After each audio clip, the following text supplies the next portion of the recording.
108.9, the station for the people. If you're a content creator, social media socialite, influencer, or simply love to record current events, you need the joystick. The joystick is an essential tool for every type of digital content creator.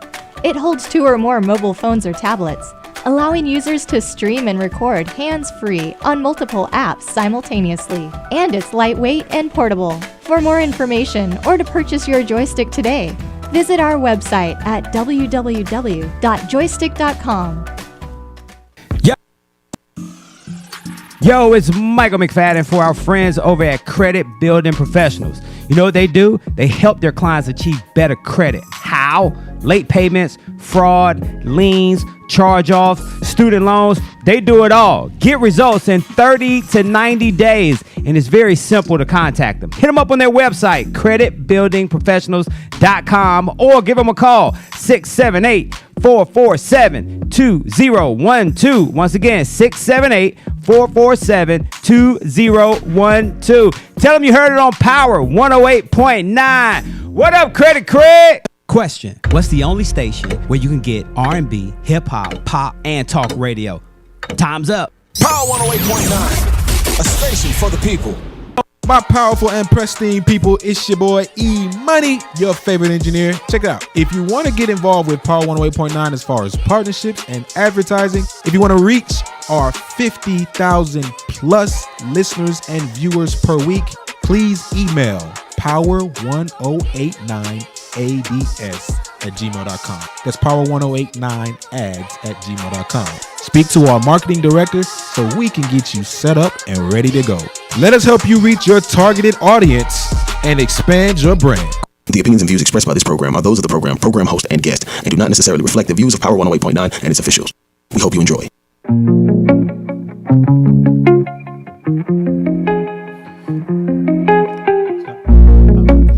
Hey, you guys are now tuning into Ikonic Konvo with Diamond and Dejean Talks. Unfortunately, my business partner's not here at this moment, but it's okay. We're going to keep the show going.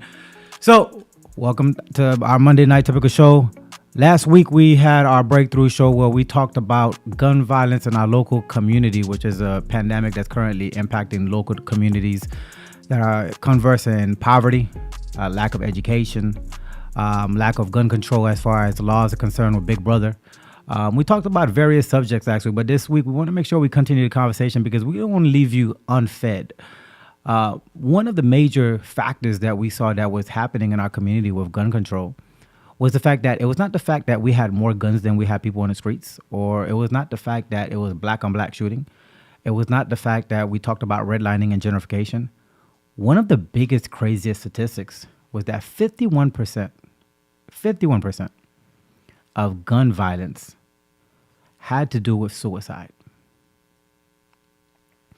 When you look at it from that narrative, when you think about 51% of gun violence, when we talk about gun control, it's not so much somebody going out there and just maliciously killing people as we see in the news where people every day we see somebody walking around with an AK-47 or an M6 or a Tech 9 and just going out there and just randomly shooting people at a church or at a school.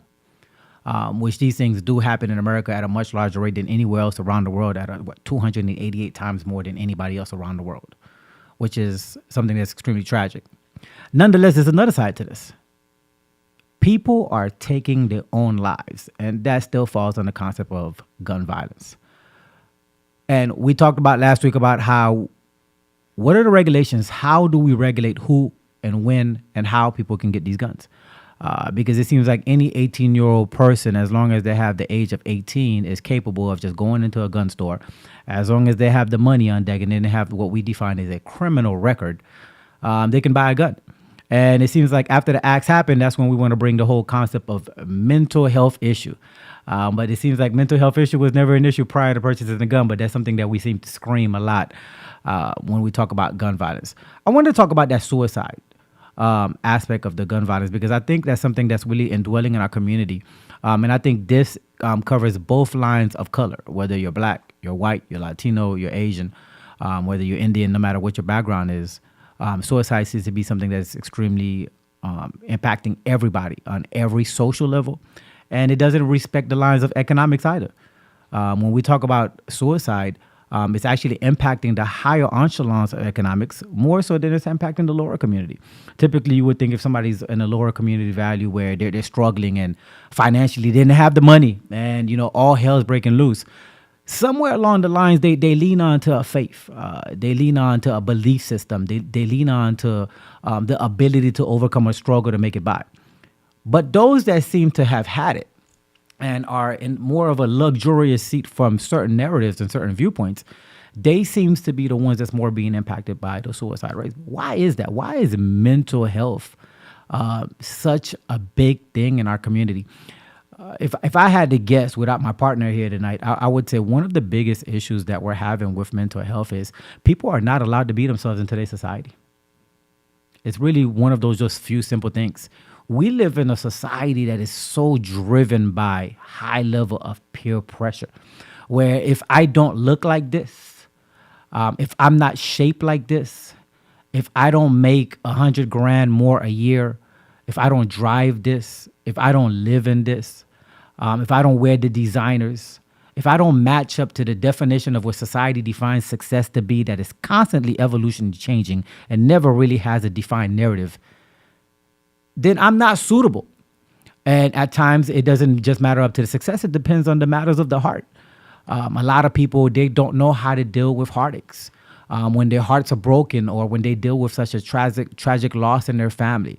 A lot of men, I can speak for the men because I'm a man, is the fact that we are not taught to be emotionally expressive. So when we hold everything in, eventually there's a boiling point that we're going to blow. And we're seeing that in a way where people are finding out to themselves, where they're telling themselves that I don't have a way out. And my only way out is to take my own life. And that has to become the 51% of gun violence narrative. And that is a narrative, unfortunately, that is just not sufficient in our community. Well, how do we combat that? How do we combat that? I believe allowing people to have voices without judgment is one of the greatest ways that we can provide people equality. I think one of the greatest aspects we have is the ability to speak and be vocal. A lot of people are traumatized from when they were kids. Shut up, man up, don't look up, don't speak to me. You're a man, don't cry, don't be expressive. A lot of these old archaic ways of educating our young men in our community has brought them to a huge downfall in communication. That they had to be tough 24/7, that they were not allowed to be themselves. And because of that, they carry such a heavy burden. And when they actually lash out, it's either lash out to the point where they end up incarcerated or they lash out where they take their own lives. And it's a really sad thing. When I think about 51% that are thinking to themselves that I have no more value in myself, I can't see myself going on any further. They can't even think beyond if they had family or friends or kids. They can't think beyond their feelings or emotions where they're thinking about this is it, where it doesn't really matter if my family or this or that, this is all I can offer. On the flip side of that, what I would like to talk about today is the fact that why is it that majority of the times when we talk about these narratives to these people that's thinking about suicide, we always tell them, well, think about all of the people that's going to miss you. Think about your kids. Think about your grandkids. Think about your spouse. Think about your mother or your father. While I get those sentiments, I think that is such a way of still not identifying the emotional devalue that person sees in themselves. I think instead of us using the narrative of, well, think about this person that's going to miss you. Think about your children. Think about your wife, your kids, your grandchildren. What about reminding that person of their own value, why they should live, their own personal value, reinvesting back into them who they are? I think a lot of times the reason why a lot of people are resulting into gun violence or suicide or just giving up on life and then end up on drugs is simply because they no longer see value in who they are and what they're capable of doing. And unfortunately, that's a sad state for a lot of people in today's society. When we just look around our streets, when we see the drug epidemic, when we see the gun violence, and when we see suicide is at a climbing rate, it has to be an issue that we have to address. There's a couple of different things that influences the level of suicide or gun violence in our community. One of those major things is income inequality. And when we talk about income inequality, we have to go back to some of the basic conversations that we had from last week. And so we're going to go touch back on them. And what were those? We have to talk about redlining, and we have to talk about gentrification, which is just the modernized version of redlining. And what does that mean? For everybody that doesn't understand what redlining means or what gentrification means, just look around your neighborhood and look at all of these skyscrapers being put right into your neighborhood, and who is it going to impact, and who is getting kicked out, and who's allowed to come in. And while they're putting all of these new big buildings in, look at who they are approving to live there regardless of financial ability. In the 50s and 60s, we had these major interstates that were put right through our neighborhoods, like I-95, literally right through your neighborhood and pushing you more to the East Coast. And then that created an inability to what we could define as the ghetto or the suburbs or certain areas that nobody wants to live in, as if it was voluntarily for us to go there when it was forced on us by the banks and other people that made the government decisions to push us into those areas. And now they look at us like, oh, they choose to live in the ghetto, or they choose to live with this mindset, or they choose to live in those neighborhoods. Nobody made a choice, because when we had the opportunity to go get that money and then go try to buy our way into the banks looked at us and said, we don't want you in our neighborhood, so that's not going to fly. So we have to understand these terms in order for us to be able to create a change in what's happening with the gun violence in our neighborhood. And unfortunately for us, income inequality is one of the biggest hindrance. I live in a state right now, the state of Georgia, where the average minimum wage is $7.25 still to today. This is the year 2022. And minimum wage is still $7.25. When we're looking at states like Boston, where minimum wage is starting at 15 and they're pushing for the 18 right now. They're pushing for 18. But grown people that have graduated high school, probably has a certain level of college degree or background, are getting paid $7 to $10 an hour, where you need to make 3 times the rent just to be able to afford the rent in today's society. Well, back in the days, they used to be 2 times. And then 2008 happened, and then the bank got a little wise and said, we're going to make it 3 times. Another one of the biggest impacts that's going to happen when we have stuff like that is going to have an increase of poverty, where people are forced to live in larger groups of segment with other people. People are forced to live, go back to their families, go back to their parents' house. People are forced to cohabitate with certain other people that they can't live a certain level of dependency that they would desire to live. And all of those create a certain level of tension and self-awareness and a lack of self-value. I mean, we have grown professionals that have bachelor's degrees making $40,000, $50,000 a year that has to have roommates. And we have college professors today in today's society living out of their cars and still teaching. We have teachers right now in Dade County, Florida. They can't even afford to live in the same county that they are teaching in because they don't make enough to live in the county in which they're teaching in. These are professionals. People that took the time, acquired the debt, and went to school and acquired the education, and yet they can't live a certain level of lifestyle. This is the new pandemic that we're living in today's society, where the bare minimum of $50,000 a year is everybody's gold prize, everybody's gold gem is no longer valid in today's society. Then we have to talk about underfunded public housing in our local community.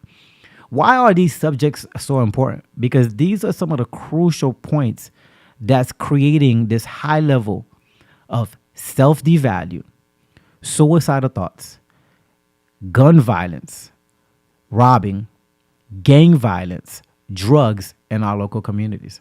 And until we really start to get a clear grasp and a clear understanding of these concepts and really start having real hard conversations about some of these things that's really impacting our community, instead of just saying, well, hopefully the government does something about it, or hopefully there comes another Black Panther organization that stands up and speaks for us, or hopefully somebody else does it, or somebody else does it. We need to take the initiative and take accountability for the things that happens in our own home, and it happens in our own neighborhoods, and it happens in our own communities. I always say it this way: if you want to see change happen in the community, then you need to be the change that you desire to see. It first starts with you making a decision to change your mindset in your life. Then it's changed with your local and state representatives by getting out there and making it happen locally. And how are you being impacted? Instead of you just judging and criticizing, are you being impactful and how we're dealing with a lot of these issues? Are you counseling in the streets where you see a lot of the gang violence? Or are you just criticizing these young kids that you think don't have no way out, and this is the only way out that they see, so then they resort back to this? I can speak from a narrative where I grew up in the streets of Miami and in the streets of Palm Beach County. And growing up as an immigrant in this particular country, without having an educational background, without understanding the education, with having a father that worked in the fields picking up cottons and then worked at Denny's cleaning dishes at nighttime just so he could put food on my table while we were living in a one-bedroom efficiency with 13 other men. I can tell you that all I saw, for me, the level of success that I saw was the drug dealer or the pimp. That was the highest level of success that I saw. And I wanted to be that drug dealer. Because when I saw that drug dealer, he was driving around with the brand new Chevy, with the brand new Caddy. He was sitting on rims. He had the gold. He had the cars. He had the money. He had what looked like success when my dad was busting his behind, trying to provide food on the table. Only showed up home at 8, 10 o'clock at night. That's the only time I saw him. To me, that was not success. Because my dad looked like he was struggling. So to me, that was not success. Not understanding the challenges that he had to face. But to me, when I looked at the drug dealer, to me, that looked like success. So I can understand why a lot of these kids can be pulled towards a false narrative with all of the music and the hype and the false narratives that's being told into their society of how they should live life and what success should look like and why they pick up the guns. What I'm having a hard time understanding, though, is we're picking up the guns not against a false enemy, but we're picking up the guns against each other. We looked at each other. I'm looking at my black brother, my brown sister, my black sister, and I created an enemy amongst myself. This is where I'm having the hardest time understanding this pandemic. This is the hardest concept I'm trying to understand.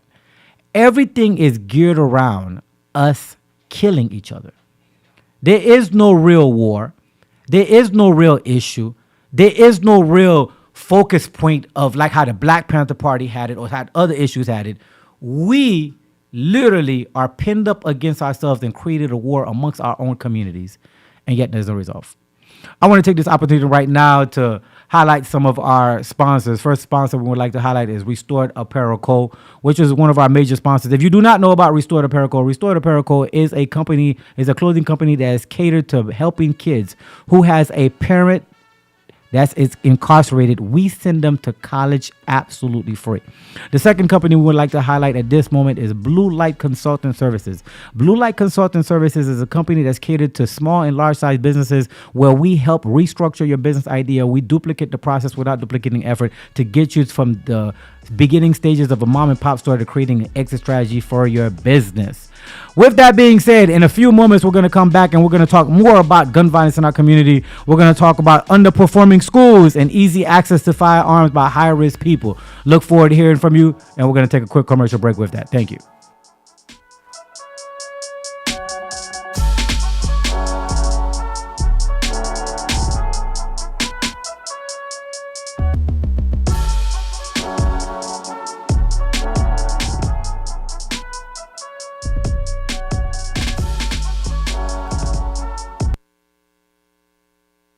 Keep up with Power 108.9 on social media. Can I find you? Instagram at Power 108.9 and Facebook at Power 108.9. It's the exact same thing. It's at Power 108.9. Okay.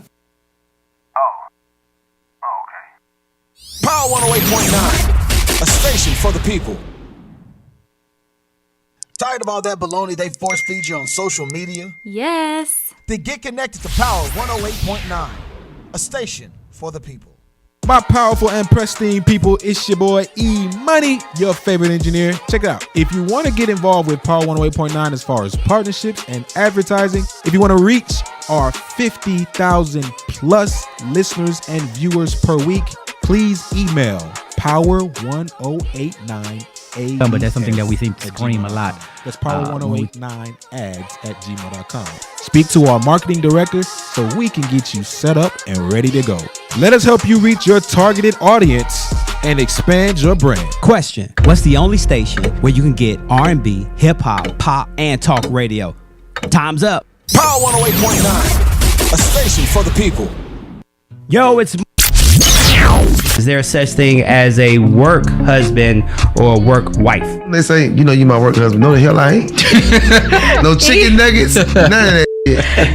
I cannot be relied on at work for your ass. I wish a woman would come to me, be like, that's my work husband. I'm like, no, he's not. Power 108.9, a station for the people. Hey, my people, my name is Mr. Patrick from the motherland, and you are listening to Power 108.9. Powerful.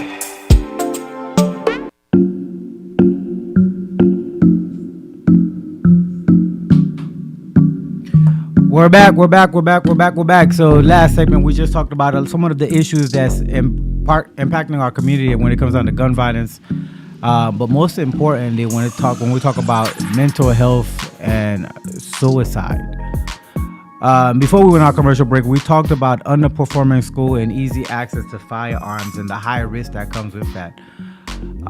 One of the biggest issues I'm having in our local communities is the fact that our kids, not only is the safety no longer there, but the performance rate in certain neighborhoods, the books, the education, the technology, we're just underfunded. If you just look at the course of history and where the money is pumped into, and some of these programs that we're cutting from the schools for these kids nowadays, the recreational programs like arts, sports, music, some of these things that would create creative nature, the innovative mindset of these students, are literally being stripped from them. Some schools are still dealing with archaic textbooks that are no longer up to date. I don't even want to touch on the subject that some history books are removing reality from them. When we talk about things that involve the impact of slavery on black people, how they are now removing those courses, I should say, removing those concepts from the textbooks, which is creating a false narrative for a false future for our kids. This is why one of the main reasons why I always tell people that education really starts at home. Because if you're not educating your kids on the reality of what they're going to face, and you depend on the school system to be the catalyst or the backbone from your kids' education, that's going to be one of the biggest failures. Not that school is not a fundamental need for a child. It is not fully equipped to raise your child. I'll say it this way. It is not fully equipped to raise your black child for the society that they're going to get ready to embark on in today's society. It's just not equipped. I could specifically remember, and I think a lot of adults can speak with me on this one, when we went to school, that when we walked out of the high school, we knew nothing about taxes. We knew nothing about a checkbook. We knew nothing about a bank account. We knew nothing about a credit score.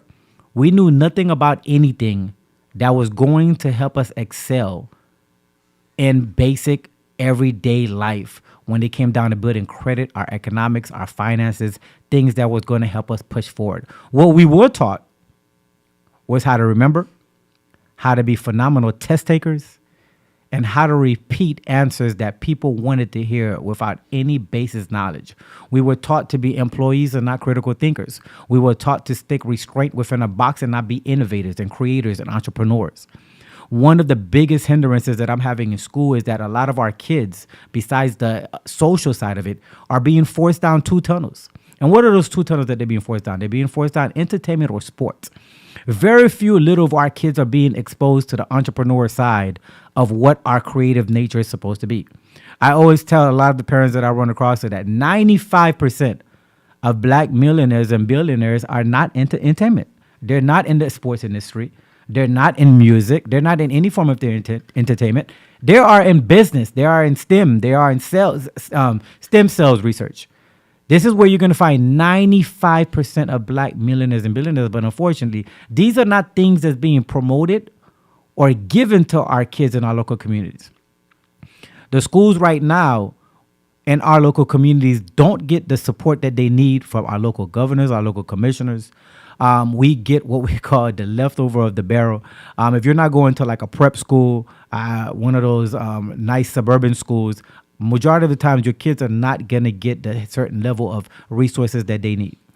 Nonetheless, there are a lot of programs out here. I like to take this moment to highlight a young lady by the name of Felicia Hatcher, which has created something down in the Miami area, which is called Code Fever. And the reason why I really love this program, Code Fever, because it addressed an underlining issue within our youth in our community. And what's that issue? You see these phones these kids got in their hand nowadays? They are really great at just using the phone for the dumbest things. TikTok, IG, Facebook, Snapchat, YouTube, what we call the UX design, right? Which is the facial integration, the surface side of the technology. What we felt that these other kids are getting in these other schools that we're not getting in our schools is the back end design of these things. How do you code it? How do you create it? This picture that you're enjoying, this video, how did it get to the front of your screen? And what I loved about Felicia Hatcher and what she did with Code Fever was she took kids that were in elementary and middle, and she got the funding for $1.2 million to be able to teach our local kids how to code, how to do UX, how to do these things that will create $1 million jobs in the near future. If you really want to know how to make your next $1 million, learn coding, learn UX, learn design. We are great at consuming technology. We are great at entertaining technology. What we fail at is understanding how to leverage it, how to use it. We have more information than ever before in the name of history of mankind. But there's only one problem. We have more technology. We have more resources. We have less and less way of filtering it and using it properly to benefit us to get to where we got to go.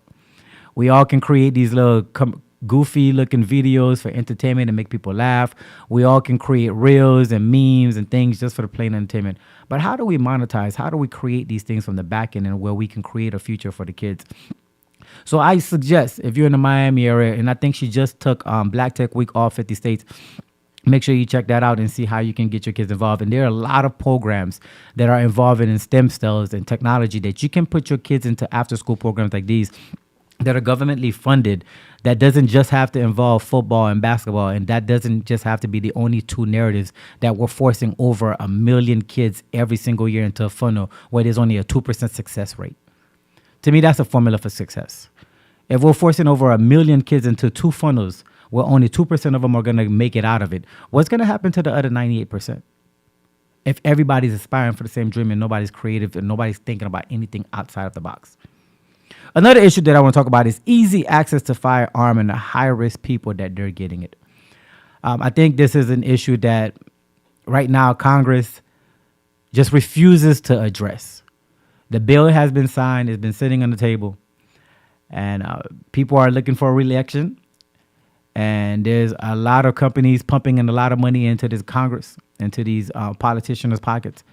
And they refuse to sign the bill to impact our local communities and how we regulate this gun control that we have in our community. Growing up in the streets of Miami, I could tell you getting a gun is probably one of the easiest things you can do. You can go on every block, on every corner, and then if you have enough money, you can pick up a strap. It should not be that easy. And if you're 18 years old and if you have a $250, you got $300, you can go to your local Walmart and pick up a rifle with no real serious background check, no real issue, no family history check. Pick up a rifle and walk right out the store with a rifle at 18 years old. Now, if you're willing to say, I'm going to join the armed forces at 18 to serve my country, I strongly believe that you should have a gun. Because you need to learn how to use it, how to better protect our people, our family, and our country. I don't believe that, to me, that 18 years old is a mature enough age to be able to control something or hold something accountable that can take somebody else's life, especially in an environment where people are not even allowed to have free expression of thought or emotionally unstable, where depression and suicide is at the highest rate it's ever been. And now we're putting out more guns with more emotionally unstable people in today's society. That has to be a beautiful recipe for failure and just total catastrophe. How do we deal with these issues? I go back to the basics. We have to start with the local legislation. And we need to stop complaining about what happens every 4 years and putting all the blame on a president that has very little control over a country to begin with. And we need to start focusing on those elections that takes place every 2 years. Those are the ones that have the major impact every 2 years and every 6 years. The 4-year is just a camouflage to make you have a place to place your blame, but it creates no solutions to the narratives, to the problems in which we're dealing with in our local communities. We need to have a stake in the game. How do we have a stake in the game? We need to get to these local city halls and we need to have a voice. We need to start petitioning. We need to start holding our mayors and our commissioners and our elected officials, even the sheriffs, accountable to the positions in which we hired them to do. One of the biggest issues we're having in today's society is after we have elected these people to represent us, it seems that they had become the boss and we had become the employees, and they forgot their roles. And I'm here to remind you that your role is, with every 200 to 250,000 petitions, you can remove somebody from office, or you can start the process to remove them from office. We have to learn to get back control of our streets, our environments, our neighborhoods. But it starts with our vote. It starts with our voice. It starts with our dedication. And it doesn't start with the complaints. It doesn't start sitting behind social media bullies, being able to type and text as much stuff as you want, comment as much stuff as you want, but never getting out of your chair to do anything about it. We had our days when we used to protest. It got us so far. I want to give thank you to Malcolm X. Thank you to people like besides Martin Luther King, people like Rosa Parks. I want to say thank you to people like Toussaint Louverture, all of these people that took what they had at that time and made it work. But this is a new generation with different resources and a different level of wealth and capital and influence. There has to be a point where we stop marching and we actually start taking our dollars and we start putting it in places that's actually going to impact our local communities. So we have to come together and we have to push city at a time, community at a time, town at a time. And we have to push Congress to pass stricter laws beyond its own desires. Last week, me and my partner, Diamond, I asked her a very crucial question, and I asked her, would laws change if death came knocking on the doors of those that refuse to pass the law? Would that be the emotional tug that they would need if their child, they got a call from their school, their child was shot down? Or they got a call from the streets that their wife or their mother or somebody that was close to them was impacted by gun violence? That's a question that I think that a lot of people should really consider. We really have a very callous heart that we really don't care until it comes knocking at our door. It's really not our issue until it comes knocking at our door. And I believe that mindset is a mindset that's going to set us up for complete and utter failure.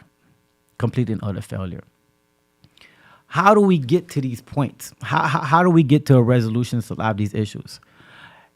I always say is you have to do what Michael Jackson always said. You first have to look at the men in the mirror, and then you have to make an initiative to be the change that you want to see in the world. That was by Gandhi.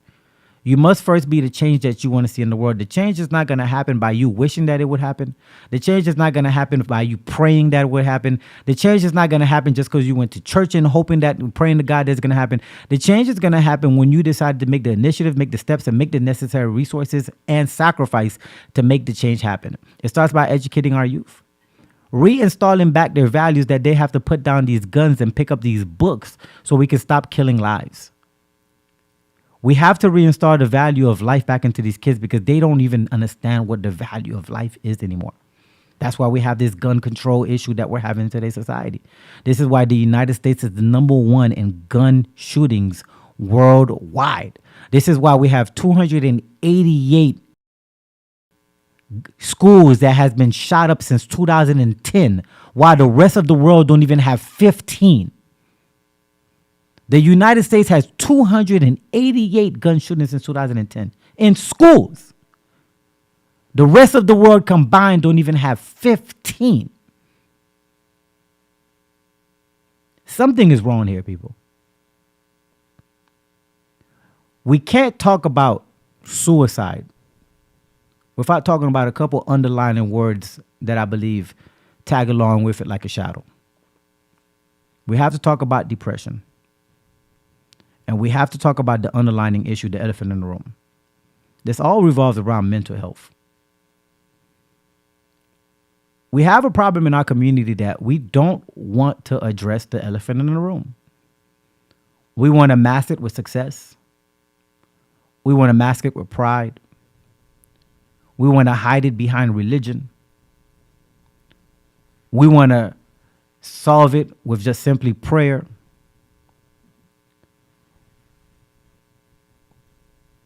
But we don't want to face it. We want to hide behind the coattail of success. We want to hide behind the bottle. We want to run to the needle and the drugs. We want to run to the party. We want to masquerade behind our money and our fame. All of these voided issues that doesn't address the elephant in the room. We have an epidemic of mental health issues in our community, particularly amongst our young black men. I can say this about our black women. Not only do they face the mental health side of it and the domestic side of it, they have built a resilience in the midst of all of those trials to avalanche themselves into a point where they've acquired more education and starting more small businesses than anybody else in the world. While in the same token, our black men, our black boys can't seem to find the drive, can't seem to find the resilience anymore, can't seem to find the desire to push beyond what is being given to them. Because the value in the black man has been stripped so far apart that they can no longer see value in themselves. Black men, do you even know your value anymore beyond what society tells you that you should be? Black men, do you know that your beginning didn't start with slavery? It started as a king. Black men, do you know that you're the head and not the tail? Black men, do you know that you were born to be leaders and not followers? Black man, do you know you're supposed to be a provider and a protector? Black men, here's one for you. Do you know that you're loved? Because the list before was a list of responsibilities. And I think black men, beyond the struggle of day-to-day life living in this country and the responsibilities that come with it, one of the biggest issues that I think black men are dealing with is, besides the mental health and understanding their values, black men, do you know that you're loved? Not simply by your mother, but do you know that you're loved? Do you know that you're valued? Do you know you don't have to pick up the gun and kill the next man just to make a way? Do you know that you're strong and you're needed in this community? Black man, do you know if they take you away from the home will be destroyed? Black man, do you know you're the foundation of the black family? And without you, the family's crumbling. We're going to take a quick commercial break, but when we come back, I want to continue this dialogue on the value of the black man in the home and how that's going to help bring down a lot of these gun issues and mental health issues we have in our community. Yo, what's going on, y'all? This is Malik McFadden, and did you know that you can listen to Power 108.9 24/7? Just visit the website power1089.com or simply say, Alexa, play Power 108.9. Yeah.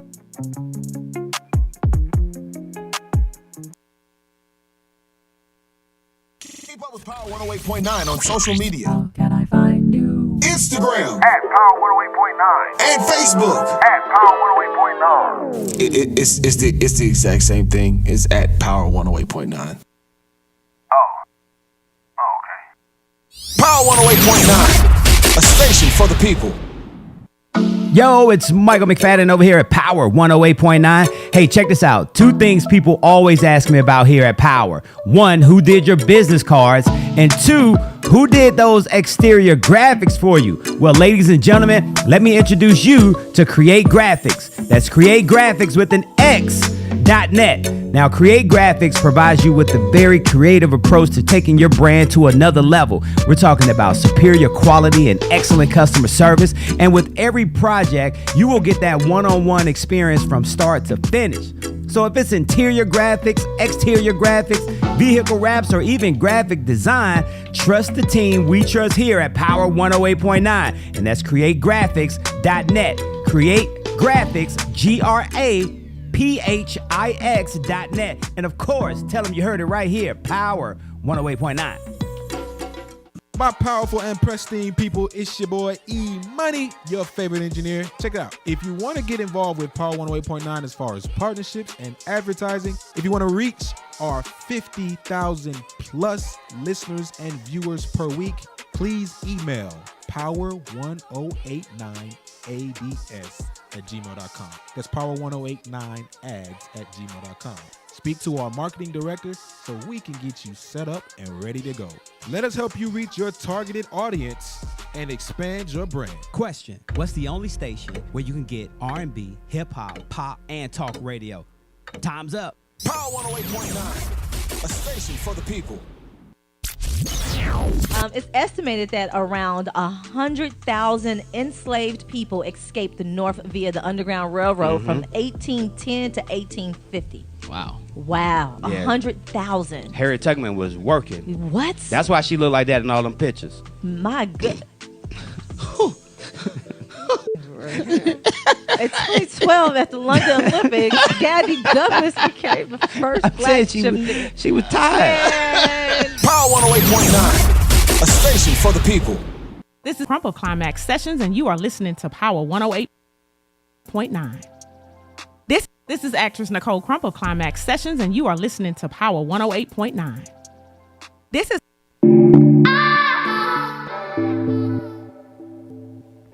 Welcome back to Ikonic Konvo with Diamond and Dejean Talks. So this segment, we've been talking about gun violence in our communities and the mental health aspect of gun violence. So before we went on commercial break, we talked about the black man and the impact that's having in our community when it comes down to gun violence, when it comes down to mental health, when it comes down to depression. I always put the weight of success of the black community on the shoulders of the black man, simply because they're strong enough to be able to bear it. It's just that simple. And I make no excuses for it, even as a black man. Trials, tribulations, ups and downs. Our ability to lead against all odds is just simply remarkable. And I think at times that's taken for granted, the strength that we have.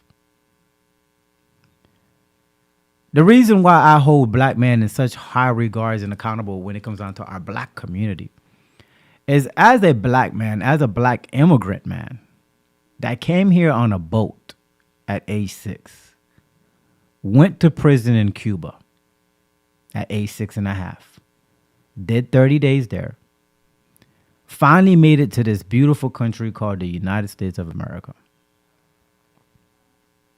Lived in a 1-bedroom efficiency with 13 men. Tasted what it felt like to be a foreigner in a foreign country as a black man. Tasted my first racial injustice, not against a white, but another black man. By 15, I was already shot twice, stabbed 3 times. Sleeping under a bridge, eating out of a trash can, and trying to go to high school. Managed to graduate high school with a 3.8 GPA, I don't know how. With 3 scholarships to 3 different universities. All while I was homeless. Made it to college, was a pretty good ball player. Got into a real car accident, killed that lifestyle. Dropped out of college, had a kid, went back to college, graduated college. 27 years old, was 50 years in prison. for a crime I didn't commit. Still got a broken rib right now from police brutality. I say all that to say this. I've probably had more guns pointed to this big forehead of mine than I can count. I've had more fights than I can count. I've ate out of more trash cans than I wanted to. But I refuse to use any of those as an excuse not to push. As a matter of fact, I think those were some amazing stepping stones. I say that to say this. It's not about the obstacles that we're facing, it's the way that we view them and the mindset that we have when we come against them. And I think we have this mindset in our community where we're so desperate for this 40 acres and a mule mindset. We're so desperate for an excuse mindset. We're so desperate for somebody to feel us mindset that we have not created the narrative to say, I'm just going to make it happen mindset without the excuses. I read a quote the other day. The quote said this: the greatest help I got in life was the help that I didn't get. I had to read that quote about 5 times, people. The quote said, the greatest help I got in life was the help I didn't get. Now, for some people, they're probably looking at this as an asinine statement that just makes absolutely no sense. How could the greatest help you've ever acquired was the help that you didn't get? Because the help you didn't get taught you how strong you really were and what you could do. It's in those moments when nobody's there to bail you out, where you make a conscious decision to be the best version of yourself against all odds, is when you really learn your true strength. I'm going to go back and address the black man. Black men. Life has set some standards against you that's out to destroy you. Whether it's the cops to incarcerate you, whether it's the streets trying to bury you, whether it's white America not opening the door for you, whether it's your own black woman not seeing the value in you, whether it's your own brother trying to take your head out. Regardless of those facts, your strength to overcome throughout the course of history is evident. If you can hear my voice right now, black man, that means you have 100% success rate so far with life. That means you have an ability to create an impact right where you are, the home that you're at, and the community that you're at. Black men, there's a lot of young black boys in these streets that needs your guidance, that needs your voice, that needs your strength. Even when you feel like you have nothing to offer, your presence, your time is more valuable than anything that you could probably utter at times. I remember when I was buying, when I was trying to go to college, even though I had some scholarships, I needed my dad's paperwork to go to school. I was not 25 yet, so they asked me, my dad told me, I am not giving you my paperwork. I'm not giving you my W-2s.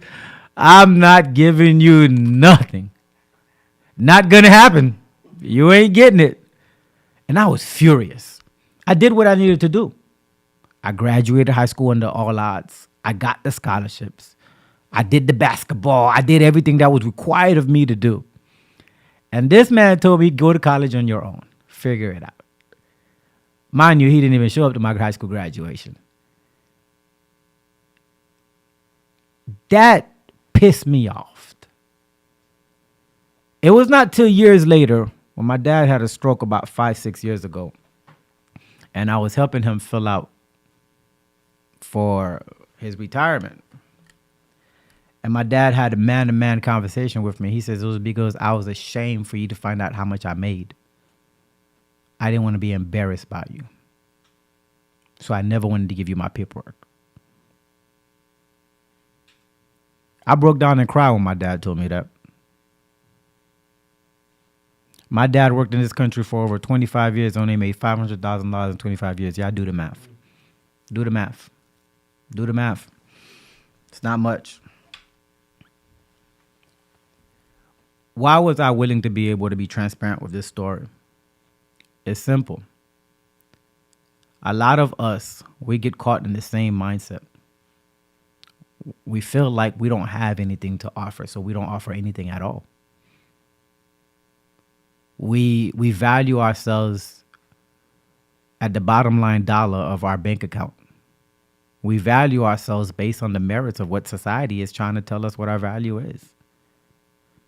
Black man, your value is not defined by how much zeros you have in your bank account. While it may be good for paying some bills and taking care of some stuff, that is not your value. Your value is not defined by how many women you could put down in the bed, how many nice cars you drive, or what kind of house you live in. Your value is defined by your presence in your community. You're willing to speak up against injustice. You're willing to protect our black women.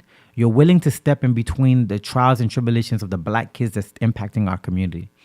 You're willing just to be present and have a voice in a kid's future, even if it's not your own kid. When I grew up, I used to love the concept of a big brother, big sister. When I used to see that stuff on TV, I'm like, man, this is so cool.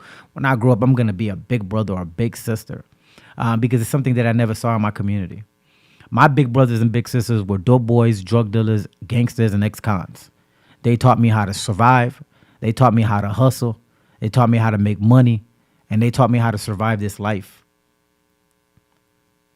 But I'm grateful to them simply because without them, I would have never made it out of those streets.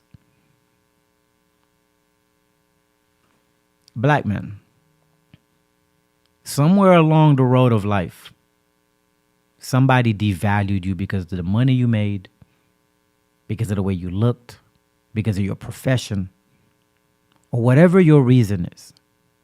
And you've been battling that for a while now.